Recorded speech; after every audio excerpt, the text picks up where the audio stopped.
Bashitsi bahire, Banyarwanda, nshuti z'u Rwanda, muraho.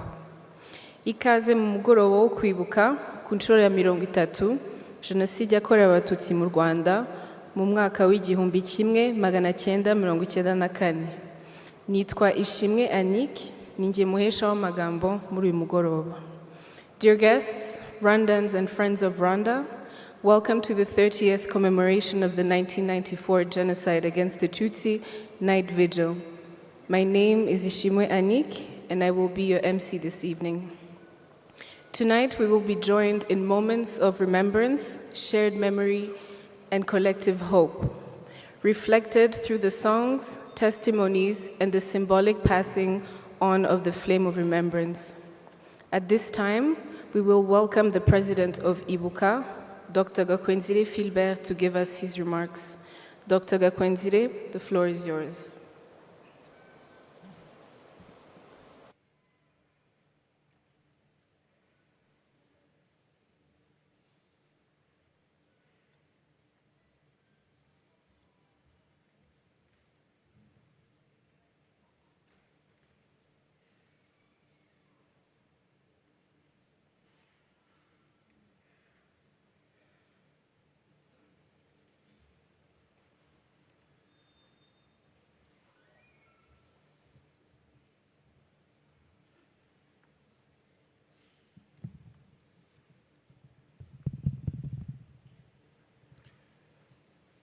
Nyakubahwa Perezida wa Sena, banyakubahwa muteraniye aha, bashyitsi bahire baje kwifatanya natwe,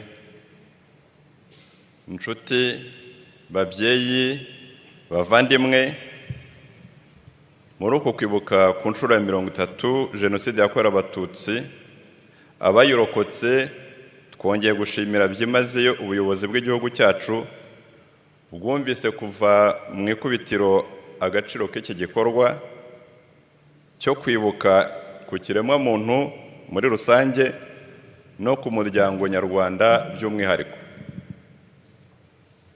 Ubuyobozi bw'igihugu cyacu kuvaho Jenoside yakorewe Abatutsi ihagarikiwe bwafashe intego yo kucyubakira ku musingi w'ubumwe bw'abana bacyo. Iyi ntego niyo gushyigikirwa mu ngeri zose kuko aho amacakubiri yatugejeje turahazi.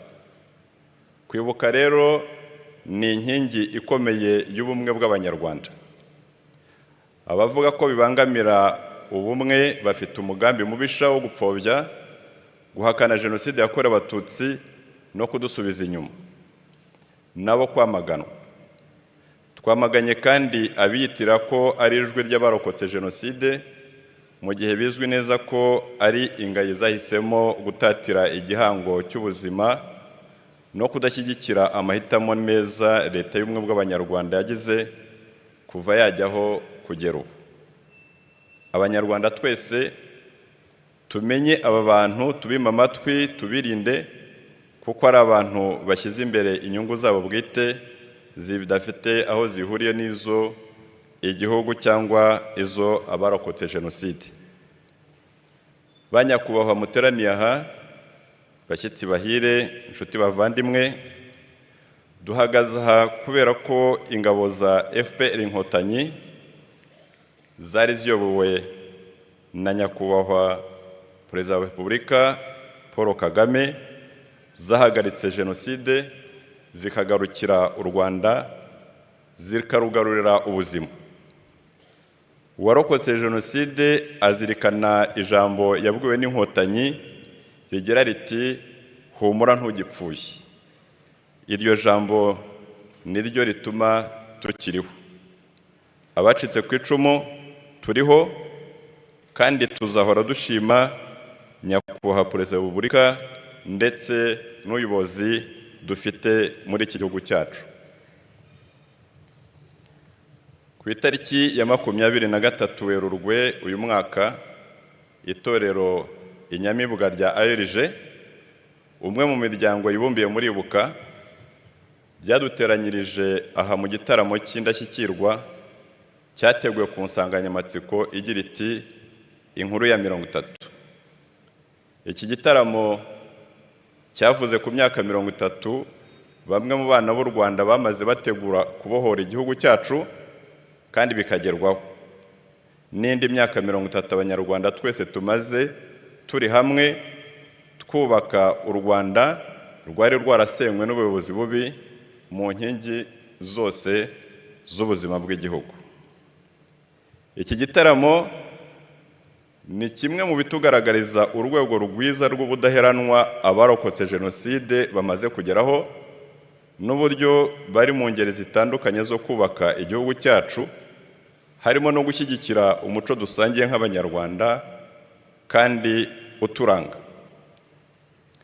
Kandi dushimira byimazeyo abitabiriye iki gitaramo, barimo n'umuryango wa Nyakubahwa Perezida wa Repubulika, tukaba tumushimira uburyo akomeje kutuba hafi no kudushyigikira. Nta gushidikanya ko iyo myaka yose iri imbere u Rwanda ruzakomeza kuba inkuru nziza, Abanyarwanda twese dukomeze kubigira intego. Mu kuva mu rupfu tujya mu buzima, abacitse ku icumu twiyemeje gufatanya na Leta n'Abanyarwanda mu gushakira hamwe icyazana cyose amahoro, ubumwe n'iterambere ry'igihugu cyacu. Kugira ngo tubigereho, tubiterwamo n'imbaraga n'uburyo ubuyobozi bwacu bwashatse umuti w'ibibazo byihariye Jenoside yasigiye abayirokotse. N'ibibazo bikiriho bijyanye n'amacumbi n'ubuvuzi biterwa hanini n'imiterere ikakaye y'ingaruka Jenoside yasize. Naho ubundi tuzi ko ubushake bwa politike bwo gufasha abarokotse Jenoside buriho kandi ko Leta iki bukomeje buzahoraho. Banyakubahwa muteraniye aha, inshuti bavandimwe, tuzi ko muri iki gihugu cyacu abarokotse Jenoside bahawe ubutabera, kandi tuzi ko bikiri no kuri iyo ntego, bikaba byarakozwe n'igihugu cyacu, Umuryango Mpuzamahanga ndetse n'ibihugu binyuranye. Turashima by'umwihariko akazi gakomeye inkiko gacaca zagezeho. Ibuka iributsa ko icyaha cya Jenoside kidasaza, kandi ko Leta y'ubumwe bw'Abanyarwanda yateganyije uburyo na nyuma y'inkiko gacaca abagaragaye ko bagize uruhare muri Jenoside bakurikiranwa mu nkiko zisanzwe. Niyo mpamvu umuntu wese, yaba Umunyarwanda yaba umunyamahanga, wagira amakuru kuri ba ruharwa bakidegembya yayageza ku nzego z'ubutabera kugira ngo zibakurikirane. Banyakubahwa, hari ahantu hamwe na hamwe hakigaragara ibisigisigi by'ingengabitekerezo ya Jenoside, tukaba twifuza ko abigaragayeho bahanwa by'intangarugero kandi bagahanirwa ahakorewe ibyaha kugira ngo bibere isomo abaturage.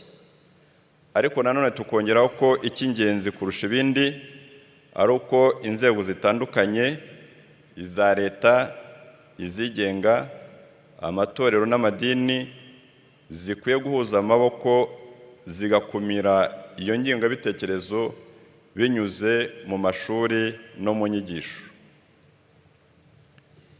Ibuka kandi ihangayikishijwe n'imvugo y'urwango n'ubwicanyi bigenda bigaragara mu karere u Rwanda ruherereyemo. Mu gihe Ibuka idahwema kwamagana ubwo bugome, Umuryango Mpuzamahanga ukwiriye gufata ingamba zihamye zo kubihagarika. Mu gusoza, ndagira ngo nongere nsabe abarokotse Jenoside yakorewe Abatutsi gukomera, kandi dushimira igihugu cyacu kidahwema kutuba hafi no kudufata mu mugongo. Twibuke twiyubaka. Murakoze, mugire amahoro.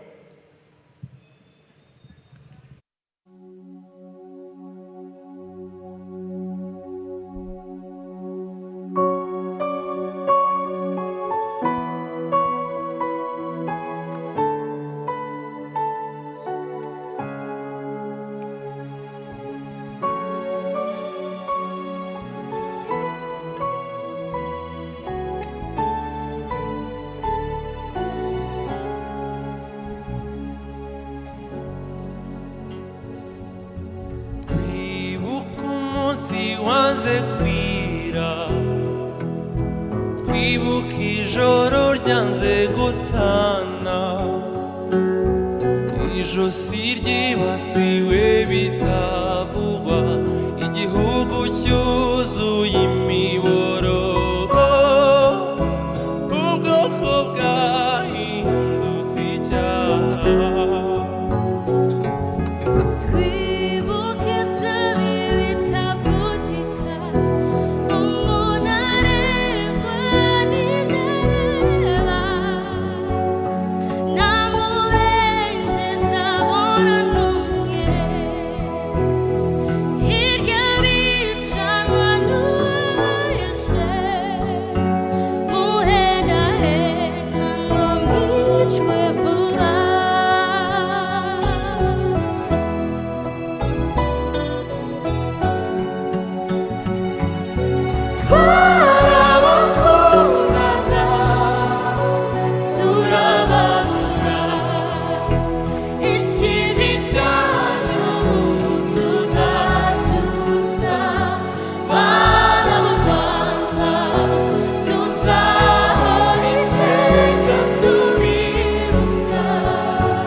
Ubu tugiye kumva ubuhamya bw'abacitse ku icumu rya Jenoside yakorewe Abatutsi mu mwaka w'1994. Amaso yanyu yakwerekeza kuri screen. Muri za 59 Umututsi yarishwe, 63 Umututsi aricwa, 73 Umututsi aricwa.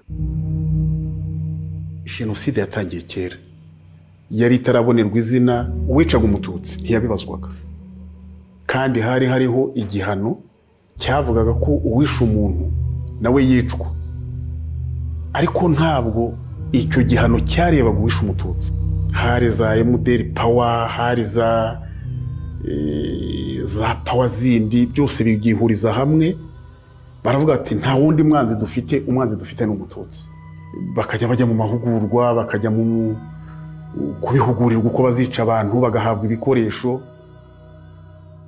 Byari mu masaa 2:30 turi mu rugo n'abana, turi noneho bati ikinani kirahanutse, ibintu turabati ibintu bimeze nabi.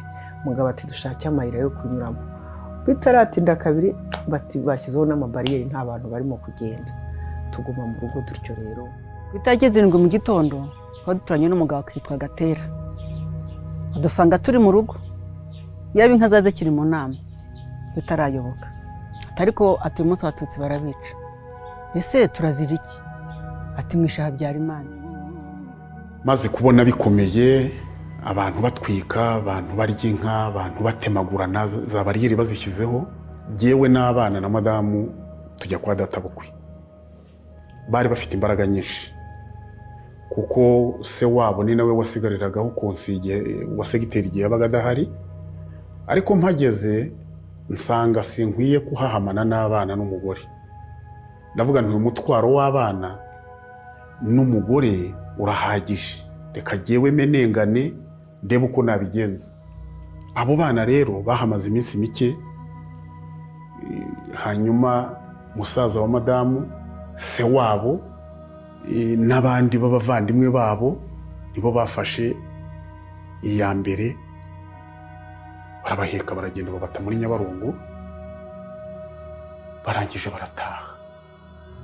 Ubwo kuri 14 igitero kiraje, bafashe interahamwe zazindi za hatari, bahera ku mugabo wanjye kuko bari kuri liste, bahita bamutsinda aho ngaho haruguru y'urugo gato.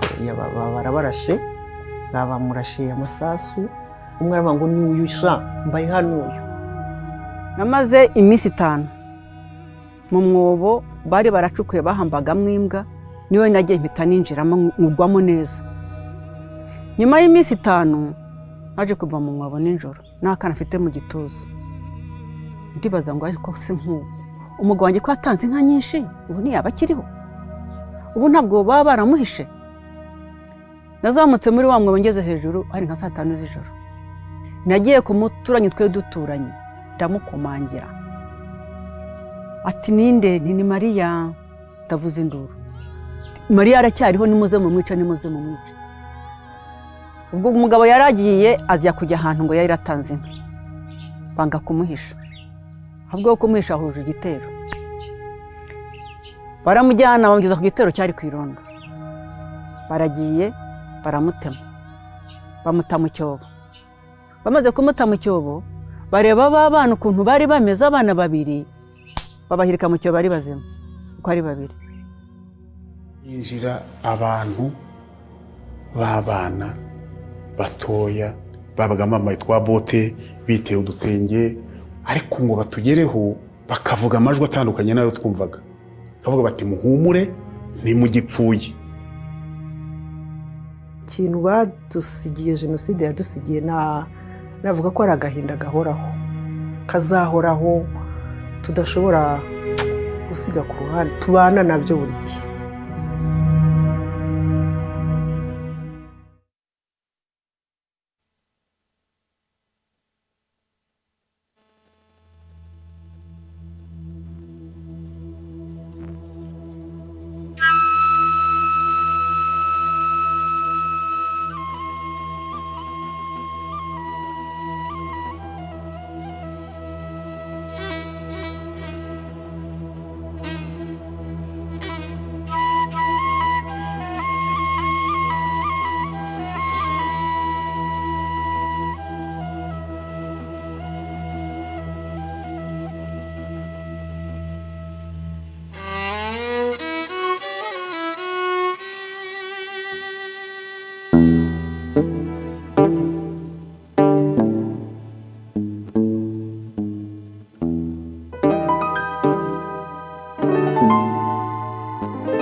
We'd like to remind you that there's translation available with headsets.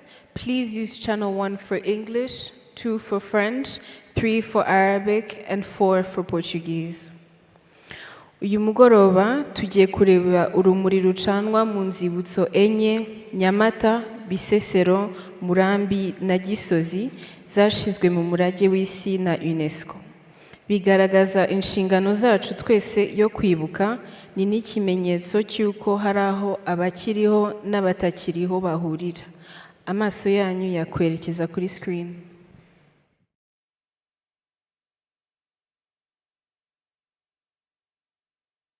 Munyarwanda nkwibutse se kwibuka, uhora wibuka,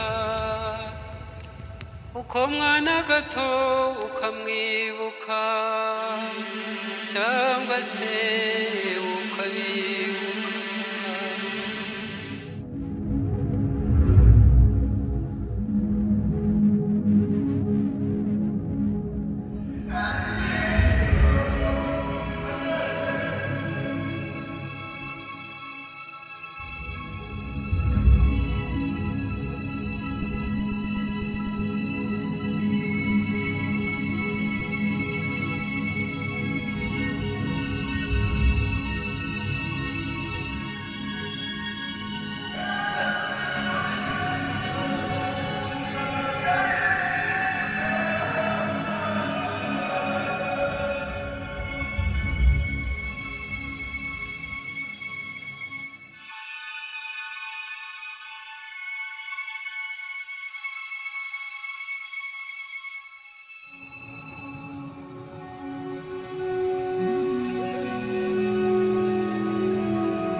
Marking their location in the night sky, symbolizing our shared duty to remember and symbolically create a connection between the living and the departed.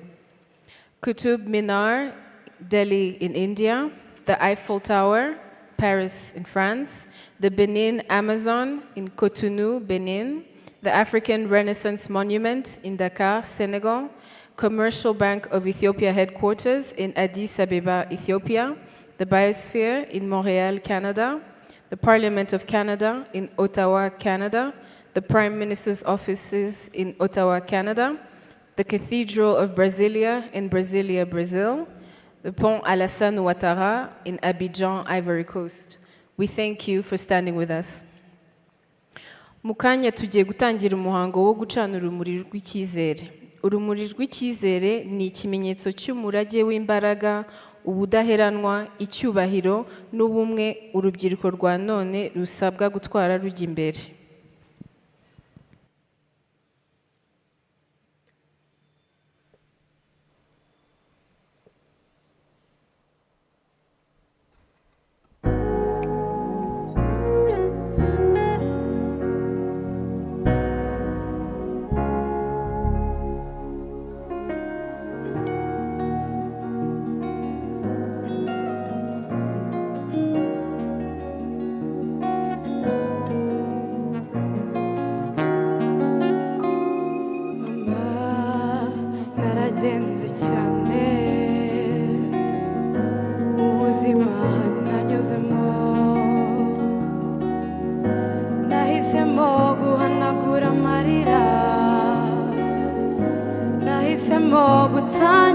ubuzima bushya bwuzuye urukundo n'ibyiringiro kugira ngo udahorane intimba. Ndatasingitinya ukundi, ndatasingitinya ukundi, nahisemo imbabazi n'ubuzima, umurage wabura murikira kugira ngo ukomeze ubeho, kugira ngo usubizwe icyubahiro. Mbese iwanyu, mbese muraho, mbese iwanyu, mbese muraho, mbese muraho,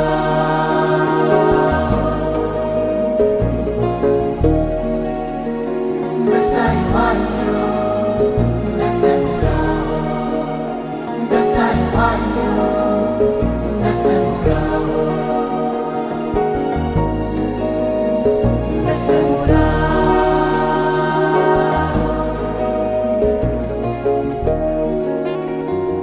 Ilele, ilele, ilele.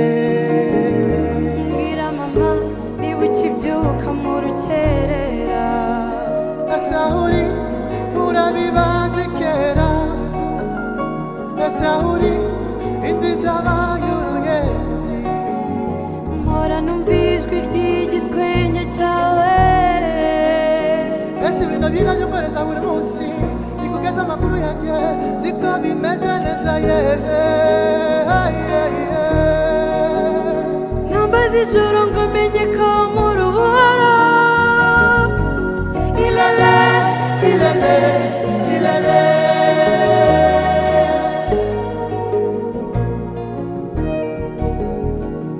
Ilele, ilele, ilele.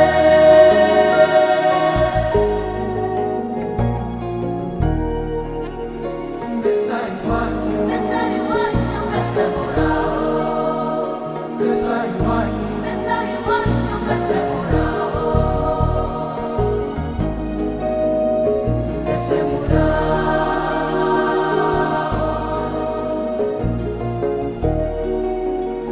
mbese iwanyu, mbese muraho, mbese iwanyu, mbese muraho, mbese muraho.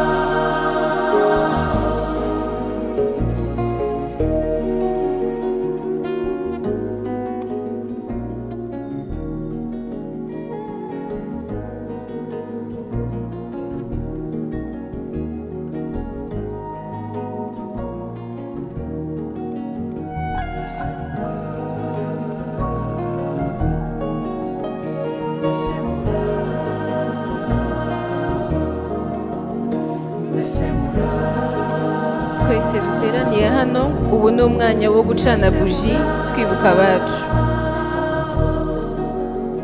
Mbese muraho, mbese muraho, mbese muraho, mbese muraho, mbese muraho.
tugeze ku musozo w'iyi gahunda y'uyu mugoroba.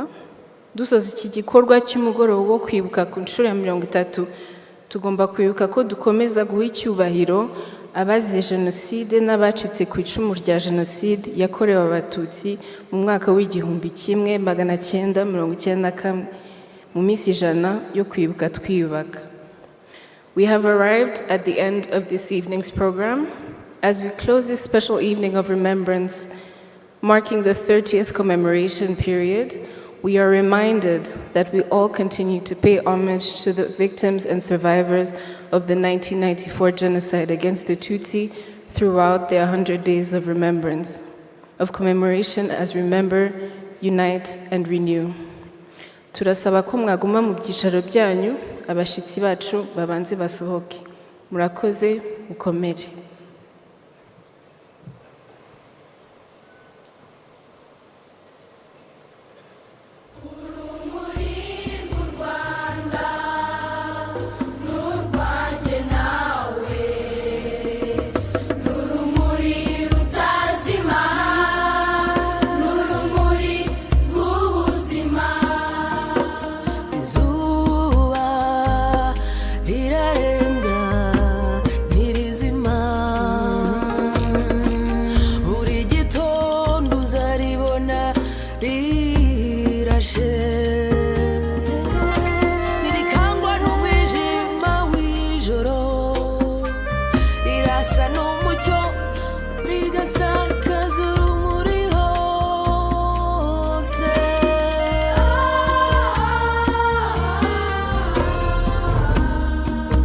This is the light.